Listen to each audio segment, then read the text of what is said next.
Nerd Reactor, roll out. What's up, Reactorites? We're back with a movie review of Spider-Man Homecoming. I'm John. I'm Mike. And it just came out. This is an absolute blast. It's a lot of fun. And Tom Holland, he just knocks it out of the park again. We first got to see him as Peter Parker and Spider-Man in Captain America Civil War. And here we get like a 2-hour film of just him, just more of that. And it's wonderful. He's great. He's Peter Parker. Yeah, like this is the best incarnation I think we've ever seen of Spider-Man. Like, I don't think there's anything else like that comes close to it. Like, this is hands down my favorite Spider-Man, and it's like it took a while. It took a while for them to like kind of get that chemistry right, you know. Yeah. And it's like they started out with Toby. I mean, it was a little. Looking back now, it's like he was too awkward. Yeah, he's a little too awkward. Yeah, and then part 2, he was a little, part 3, he was a little too emo. And then on like when Amazing Spider-Man, you know, Andrew Garfield was a little too charismatic. Yeah, like there was no difference between Peter and Spider-Man. They were both charismatic. They were both witty. Yeah. While here, it's like they separate the two. You got Peter, and then you got him as Spider-Man, and they're like kind of different. You know, like they're one and the same, but they're almost the same too. Yeah. Like him acting as Spider-Man, you feel like he's still Peter Parker, but just Spider-Man with powers and just showing excitement and all that. So it's kind of he's got more. It feels like it's more balanced with Tobey Maguire. It's very two-sided, like two different people. Like he's like, "You're out of your mind, Gavi," and then he becomes Toby. Not Toby, but Peter Parker. Yeah. It's just it's like a complete 180. Very, very, very awkward. Too awkward. Just like too awkward. Very here, withdrawn. Yeah, here it's like awkward, but it's awkward like, oh, he's just a teenager. But like, I mean, with Tom Holland, they just found that right mix where he's like, he can be awkward, but at the same time, when he's Spider-Man, he obviously has more. He's got more confidence in himself, you know, like. Yeah. When he thinks about the main girl, like the love interest, Liz, in this movie, like he feels like just because she likes Spider-Man, like, oh, like I'm Spider-Man. If I can tell her I'm Spider-Man, then you know I'm cool, you know. Yeah. But like he can't tell anybody that, you know. It's kind of like sucks for him, and I think that's one of the things I liked about, like, they really set it on early in this movie that being Spider-Man and being Peter Parker is a double-edged sword for him, and it like really messes up with his personal life, you know. Yeah, and the cool thing is that it's not bogged down by trying to tell another origin story with a new character. Like, you just go straight towards it. Like, all you need to know is that he gets bit by a spider. Uncle Ben dies, and with great power comes great responsibility, and that's it. And after that is, you keep moving things forward, and they do touch upon the spider a bit when Ned and Peter Parker they're talking like, so what happened to the spider? And it was like a fun little, nice little touch about his origin story. Yeah, like I think him having that buddy like dynamic with Ned really helped flesh out his character more, because they were able to do like exposition in character, but like without having him like just like talk, you know, like it was just like a friend finding out something secretive about you, and then he's just like diving in like, well, what about this? What about this guy? You know, like, you know. So it's like the friend is like his inner monologue. Yeah, and I like that too. Just Ned, he's this funny guy, and there's just some things.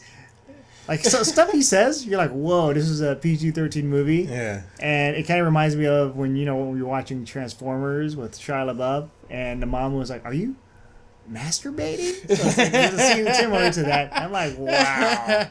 So, like, at first, like, when I saw it in Michael Bay, it's like, oh, that Michael Bay. But here, you start to think, like, high school, high school kids, they talk about this stuff, and it's pretty much like when you're in high school, you pretty much do stuff that's like for mature audiences, like stuff that should be rated R, how you act, like kids these days. A lot, in my experience, they would just curse and all that, and a lot of underage drinking, and smoking, and all that stuff. Yeah. But here they push the boundaries on just stuff, and that includes cursing and all that. Yeah, and I think the best part of this is like they really set you in that high school. You know, like the other movies they touch upon him being in high school, but it's just like it's one note thing. Like, okay, he's in high school, and then it's gone. Like the only thing you remember from I think any of the movies is the fight scene he has with Lizard in the Amazing Spider-Man. But that's only because Stan Lee and like, you know, that but then like really like the whole high school aspect is like cut out of the movie. Yeah, and the first one is just half the movie, and the first half was like fun where he's fighting against Flash Thompson and, you know, saving Mary Jane from her fall. You know, he's collecting all the food. Yeah. And all the high school stuff is fun. Yeah, but this one it's like they really like he's part of high school. He's got essays, he's got, you know, tests, he's part of the debate team or whatever, the decathlon team, and it's just like he doesn't have time to be both Peter Parker and Spider-Man. So he tries to juggle that, and we really get to see. Well, you know, he always is juggling stuff like with his personal life and with the superhero stuff, but here it's just school and. It's all the school, and he's still a sophomore. So probably the next movie is going to be him as a junior, and after that it's senior. So hopefully we get like 3 more movies of him in high school, and it's always fun. Like it's just stuff you can relate to. Like, yeah, this is what I remember in high school. Yeah, and him, there's like a scene where he's walking down the hallway, and it's just the stuff, a sign that he's holding, like a hall pass. It's just stuff like that. So Peter Parker has to hold a hall pass to get from one place to another. Yeah, and like I think one of the things I loved about it, I remember telling you, like, one of the things I missed from the other, you know, 5 movies that they didn't do in this movie was, like, he never talks to himself, but then I don't think any heroes have done that, like, in any movies. Like, Batman always does it in comics, but you never really see it in any of the movies. Like, you always see like a panel and he's like standing over the city and he's like, a dark night, something, other, you know? Yeah. So, but like Spider-Man does that, and then I remember like one of the things I loved about like the 90s animated series was he would do that a lot, because he would talk about like, man, you know, like, oh, I got this thing going, then MJ's mad at me because I missed the dance, you know? And it's like everything, and he's just like, when am I going to catch a break here? And that's like, you really got that feeling from this movie. It's like, he's Spider-Man, he's Peter Parker, but at the same time, he's like just trying to being both people is so like taxing on him. Like, he doesn't know how to juggle everything, and then it's like when he focuses on one, the other one, like, you know, suffers, you know, so he misses out on something else, and then like, you know, his friends think if he's abandoned him, or you know, like, or they think he's abandoned them, and it's like they really did a great job of like showing that, you know. It's gonna be a recurring theme in his life. So let's talk about Michael Keaton as Vulture. He's actually a pretty interesting character, and he kind of hits close to home. He's like the regular guy, kind of like trying to run his own empire by collecting stuff from the previous, you know, MCU movies, like all these different technological weapons, and he's taking advantage of it, and, you know, becoming a drug, you know, not a drug dealer, but an arms dealer. And so it's pretty interesting, and you know, he's doing it for his family, and I thought it was like pretty cool. Yeah, like they did a really good job of making him seem like relatable. So there's one part in the movie where Spider-Man and Vulture confront each other, and then Vulture has a really good line where he compares himself to Tony Stark and saying like, hey, you know, your boy Tony Stark does the exact same thing, which is true. Yeah. Profiting off of, you know, arms and, you know, selling weapons. And, you know, what's the difference between me and, you know, Tony? We're not so different, you and I. It's always the line for bad guys to relate to the good guys. Yeah. But, I mean, that was a good line, because I was like, that is true. that is very true. But the difference is Vulture. He's a meanie. Yeah, but, you know, it's just, you know, but they were trying to make him relatable and make him, you know, like, justified. Like, it's like, if it's like, you understand why he does it. It's true. Like, what he said is true. You know, like, that's how Tony Stark made his millions. So it's like, I mean, now he doesn't do it, but that doesn't stop the fact that, you know, that's how he made a shitload of money. Yeah.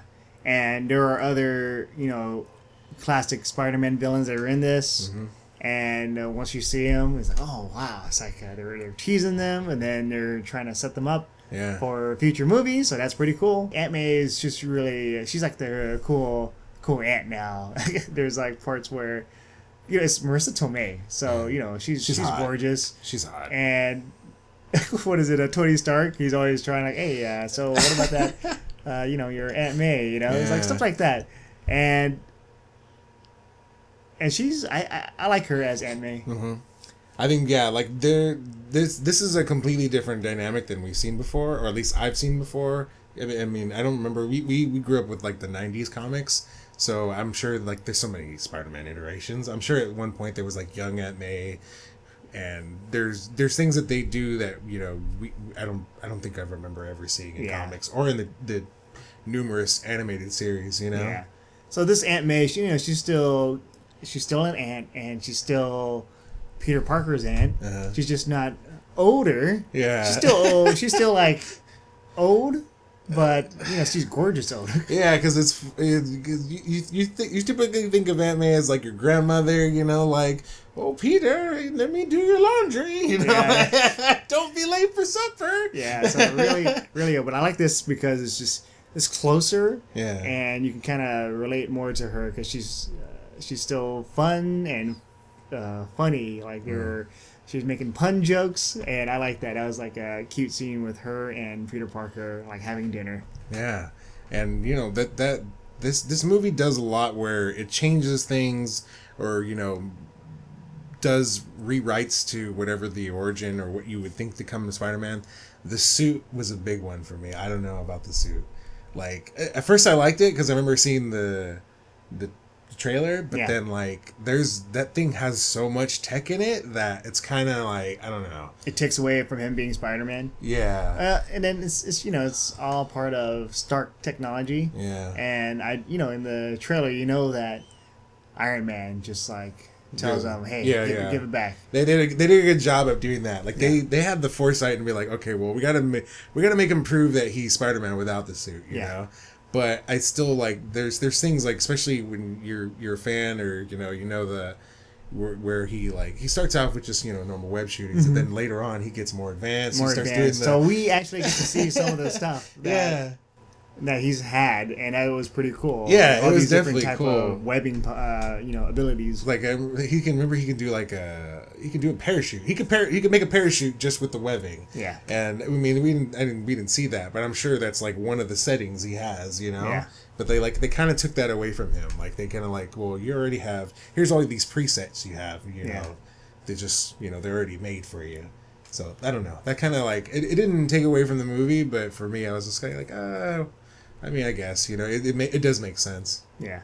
I love, like, throughout the whole movie, like, you know, all the supporting characters. You have Michelle, and then you have Ned. He's just great overall. He's kind of like the chair guy, you know, the guy that's always helping out, like, behind the scenes.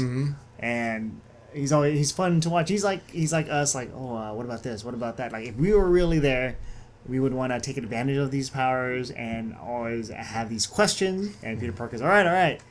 And then we also have these little scenes that Peter Parker does, like as Spider-Man, that just makes it just a treat. Like, there's a part where he's trying to save someone, but he thought the person was like a bad guy. It just turns out it's just at the wrong place at the wrong time, and it just becomes like this whole ordeal. And just little stuff like that. I'm like, oh my god. Yeah, I could relate to that too, because I've had to break into my own car a couple times, and it's like, you don't think anything of it, you know? Yeah. And then somebody starts looking at you like, what are you doing? It's my car! It's my car! Leave me alone! It's okay. But yeah, just all this stuff. It's Spider-Man Homecoming. It's such a fun movie. The villain, I love Michael Keaton in this. And, you know, Tony Stark, Robert Downey Jr., just, he's Tony Stark, you know? Like, he's always great.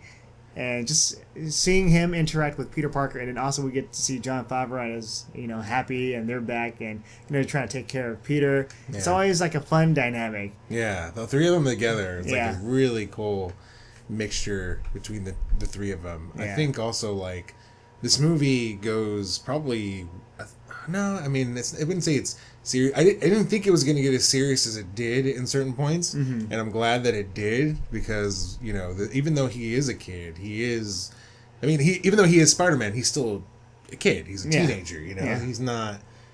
He's not invincible, and he's dealing with like these big threats. So you're like, oh, he's just a high school kid. Stop it! But high school can still be traumatic. Like whether you're a superhero or not, there is still just drama in high school. So But we enjoy it. We highly recommend this movie. I'm gonna say it right now. It is probably my favorite Spider-Man movie. Yeah. My favorite Peter Parker, and also just it's awesome. Just watch it. Yeah, just watch it, and Sony, don't mess this up.